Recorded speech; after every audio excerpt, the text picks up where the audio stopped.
Hello students, स्वागत है आप सभी का एंशियंट गुरुकुल 12th में। तो students, class 12th physics first paper के अंतर्गत आज से हम चैप्टर 4 संधारित्र तथा परावैद्युत चैप्टर को स्टार्ट कर रहे हैं।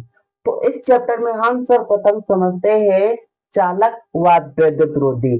चालक का मतलब कुचालक और विद्युत रोधी का मतलब कुचालक। ठीक है, तो सर्वप्रथम इनका मतलब समझ लेते हैं।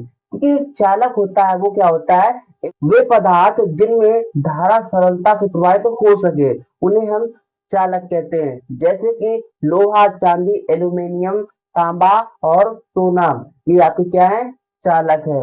यानी कि इसमें जो आवेश होता है वो स्वतः गति कर सकता है। ये होते हैं आपके चालक पदार्थ। ठीक है, वहीं दूसरी ओर विद्युत रोधी क्या होते हैं, वे पदार्थ जिनमें धारा प्रवाहित नहीं हो सकती है उसे हम विद्युत रोधी या कुचालक कहते हैं।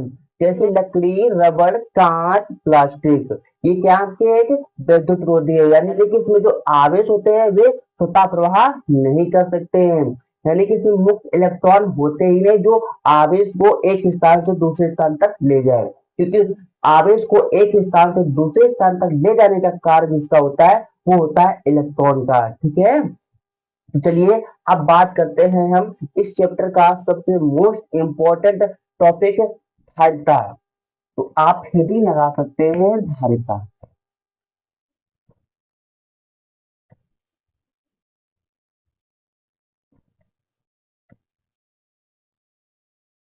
अब देखिएगा धारिता होता क्या है। धारिता का पहले मतलब समझ लेते हैं। धारिता का मतलब होता है धारण करना, यानी धारण करने की क्षमता को हम क्या कहते हैं, धारिता कहते हैं। तो इसकी डिफिनेशन कुछ इस प्रकार से हो जाएगी।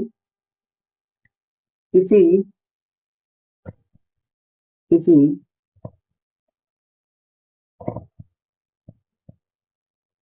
चालक की वैद्युत धारिता, वैद्युत धारिता उस चालक उस चालक की वैद्युत वैद्युत वैद्युत आवेश संग्रहण संग्रहण करने की क्षमता को, करने की क्षमता को, क्षमता की माप को, माप को वैद्युत धारिता कहते हैं। वैद्युत धारिता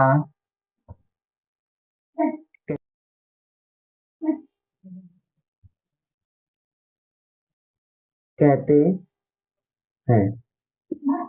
यानी कि किसी चालक की वैद्युत धारिता जो होती है उस चालक के आवेश को संग्रहण करने की क्षमता की माप को हम वैद्युत धारिता कहते हैं। यानी कि जो चालक है कितने आवेश स्टोर कर सकता है उसे हम क्या कहते हैं, धारिता कहते हैं। ठीक है, अब देखिएगा, माना माना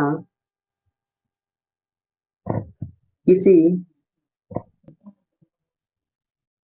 किसी चालक को क्यू आवेश क्यू आवेश देने पर देने पर वैद्युत विभव वैद्युत विभव वी की वृद्धि भी होगी, वृद्धि होगी। यानी कि जब किसी चालक को हम क्यों आवेश देते हैं और आवेश को बढ़ाएं और बढ़ाते जाए तो उसका जो वैद्युत विभव है वो भी हमारा क्या होगा, बढ़ेगा, यानी उसमें भी वृद्धि होगी। क्योंकि जो हमारा आवेश होता है क्यों है, वो डायरेक्ट्रिक प्रोपोर्शनल होता है V के। जब हम आवेश को बढ़ाएंगे तो हमारा जो विभव है वो में क्या होगा, वो भी हमारा बढ़ेगा। ठीक है, वो भी हमारा बढ़ेगा। अब यहाँ पे हमारा डायरेक्ट्रिक प्रोपोर्शनल का चिन्ह है, यहाँ बराबर लाने के लिए यहाँ पर कोई कांस्टेंट वैल्यू डालनी पड़ती है। तो Q बराबर, यहाँ हम कांस्टेंट नियतांक डालते हैं C। क्या डालते हैं, C। ठीक है, जहां जहां C है इसे धारिता नियतांक बोलते हैं, धारिता नियतांक, नियतांक। ठीक है, धारिता नियतांक है। तो यहाँ पर हम C का मान निकालेंगे तो क्या हो जाएगा, C बराबर ये आ जाएगा आपका Q पान में V, Q पान में V। तो ये आ जाएगा आपका सूत्र। ठीक है, अब हम बात करते हैं मात्रक की। मात्रक, मात्रक क्या होगा, यदि हम इसके एसआई मात्रक की बात करें तो वो होता है फैरड। याद रखना क्या होता है, फैरड होता है। और इसके एमकेएस मात्रक क्या हो जाएगा, ये हो जाएगा कूलाम, कूलाम अपान में वोल्ट, कूलाम अपान में वोल्ट। अब हम बात करते हैं इसकी बीमा की। इसकी बीमा क्या होगी, चलिए बीमा निकालते हैं हम। ठीक है, तो यहाँ पर आवेश, ये है हमारा आवेश, सूत्र से निकाली जाती है बीमा। ठीक है, आवेश की बीमा आप सभी को पता है कि ये एटी होती है। कहाँ से आता है, क्यू बराबर आई टी से आता है। ठीक है, और विभव, विभव की बीमा हमको नहीं ज्ञात है तो हम उसकी ज्ञात कर सकते हैं। ठीक है, क्योंकि देख हम जानते हैं कि विभव बराबर क्या होता है,